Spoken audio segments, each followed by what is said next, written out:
খেলা হবে পাল্টা এবার চালিয়ে খেলা হবে, এমনটাই বললেন সিপিএম এর ছাত্র সংগঠনের নেতা। আপনাদের জানিয়ে রাখি, তিনি বলেছেন যে ক্যাম্পাসে ক্যাম্পাসে এই যে ক্রাইম সিন্ডিকেট সেটা বন্ধ করতে হবে, চালিয়ে খেলা হবে, হুঙ্কার দিলেন এসএফআই এর রাজ্য সম্পাদক। কি বলেছেন তিনি দেখুন। ক্যাম্পাসের ভেতর ক্রাইম সিন্ডিকেট, থ্রেড সিন্ডিকেট, দুর্নীতির সিন্ডিকেট চালানোর দখলদারি 2011 সালের পর থেকে ওরা চালিয়ে আসছে। আমরা স্পষ্ট বলছি, সময়টা আর 2011 নয়, ওটা 2011 ছিল, এটা 2025 সাল।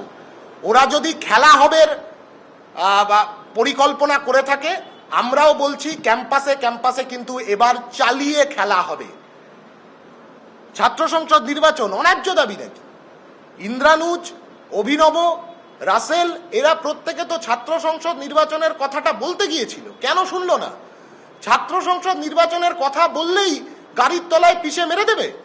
ছাত্র সংসদ নির্বাচনের কথা বললেই সুচরিতা, শাওলি, আখিদের ওপরে ওইভাবে আক্রমণ করবে, বাইরের গুন্ডাদেরকে নিয়ে গিয়ে ছাত্রীদেরকে হেনস্থা করবে, মারধর করবে?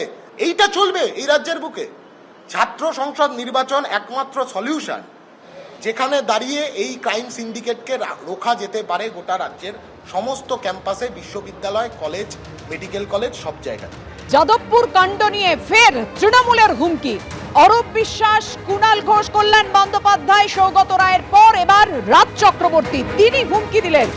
1 মিনিট নয়, 30 সেকেন্ড নয়, এবার 2 মিনিটের হুঙ্কার দিলেন রাজ চক্রবর্তী। আমাদের পার্টির লোকেরা উগ্র হতে পারে, 2 মিনিট সময় লাগবে। ঠিক কি বলেছেন তিনি দেখুন। আমাদের পার্টির লোকেরা উগ্র হতে পারে, 2 মিনিট সময় লাগবে। 2 মিনিটের হুঙ্কার দিলেন রাজ চক্রবর্তী, ব্যারাকপুরের তৃণমূল বিধায়ক। যাদবপুর কাণ্ড নিয়ে হুঁশিয়ারি, একের পর এক হুঁশিয়ারি।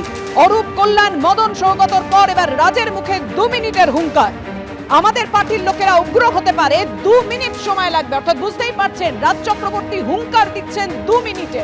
ঠিক কি বলেছেন ব্যারাকপুরের তৃণমূল বিধায়ক রাজ চক্রবর্তী? রাখবো আপনাদের সামনে। আজকে যদি যেটা যাদবপুরে ঘটেছে সেটা যদি সিপিএম এর সময় হতো, আপনি বিশ্বাস করুন যে অন্য দল যদি করতো, তাহলে আজকে সে রাজ্যে থাকতে পারতো না, হয়তো কোথায় থাকতো, হয়তো কি বলবো, যে খালের ভেতরে থাকতে হতো। মানে ও মানে কি করতো ওরা আপনারা ভাবতে পারবেন না। আমার মনে হয় যে সিপিএম এর এই ঔদ্ধত্য, সিপিএম এর এই যে অহংকার, এটাই ওদেরকে জিরো করেছে। আমরা অনেক আমাদের যারা কর্মীরা আছে তারাও কিন্তু উগ্র হতে পারে, 2 মিনিট সময় লাগে, কিন্তু জানে যে আমাদের পার্টি সেটাকে সমর্থন করে না। আমাদের পার্টি কখনোই বলবে না যে যাও বিরোধীকে গিয়ে মেরে আসো।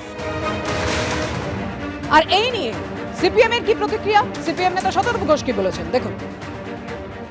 হ্যাঁ, আপনি একদমই ঠিক কথা বলেছেন। ওই কয়েক সেকেন্ড এদিক ওদিক হতে পারে, কিন্তু তার বাইরে রাজ চক্রবর্তী একদম সঠিক কথা বলেছেন। আমরা সবাই জানি তৃণমূল চাইলেই উগ্র হতে পারে, তৃণমূল চাইলেই চোর হতে পারে, তৃণমূল চাইলেই খুনি হতে পারে, তৃণমূল চাইলেই ধর্ষক হতে পারে। কিন্তু তৃণমূল যেটা পারে না তা হচ্ছে সুস্থভাবে ছাত্র সংসদ ভোট করিয়ে যাদবপুর সহ বাংলার বিভিন্ন কলেজ ইউনিভার্সিটিতে গণতান্ত্রিকভাবে জিতে আসতে। এদের প্রতিটা নেতার একটাই কথা এবং একদম সঠিক কথা, যে আমরা কিন্তু উগ্র, আমরা কিন্তু খুনি, আমরা কিন্তু লম্পট, আমরা কিন্তু ধর্ষক। কি সুন্দর গর্ব করে বলছে রাজ্যের মন্ত্রী এমএলএরা এই কথা। আমাদের কিছু বলার অপেক্ষা রাখে না, ওদের মুখের কথাতেই ওদের চরিত্রে পরিষ্কার। এবার বাংলা ছাত্র সমাজ এবং বৃহত্তরভাবে বাংলার মানুষের কাছে আমাদের আবেদন, আপনারা বিচার করুন, যারা প্রেস কনফারেন্স ডেকে নিজেদের বেহায়া হওয়ার বিজ্ঞাপন দিতে পারে, নিজেদের উগ্র হওয়ার, খুনি হওয়ার বিজ্ঞাপন দিতে পারে, তাদেরকে আর কতদিন বরদাস্ত করা যায়। অর্থাৎ আপনারা শুনলেন, তীব্র সমালোচনা করলেন শতরূপ ঘোষ। কিন্তু একের পর এক এই যে তৃণমূলের হুমকি যাদবপুর কাণ্ড নিয়ে, এবার আপনাদের সামনে রাখবো মদন মিত্র কি বলেছিলেন। তিনি বলেছিলেন 30 সেকেন্ডে যাদবপুর দখল করে নেওয়ার কথা। দেখুন, মমতা বন্দ্যোপাধ্যায়ের দিকে তাকিয়ে গোটা পার্টি চুপ করে আছে, সংযম দেখাচ্ছে। শুধু একটুখানি মমতা ব্যানার্জিকে মানে ইনস্ট্রাকশনও দিতে হবে না, খালি বলতে হবে যে আপনি ছাত্র পরিষদের নেতৃত্ব আপনারা বুঝে নিন। কতক্ষণ? অরূপ 1 মিনিট বলেছে, আমি 30 সেকেন্ড বলবো। That time has come to fight back. ওদের হিড়ির করে গলায় গামছা দিয়ে টানতে টানতে বার করে যাদবপুর থেকে বার করে নিয়ে এসে সামনের খালে ফেলে দেওয়া উচিত ওই বদমাশগুলোকে।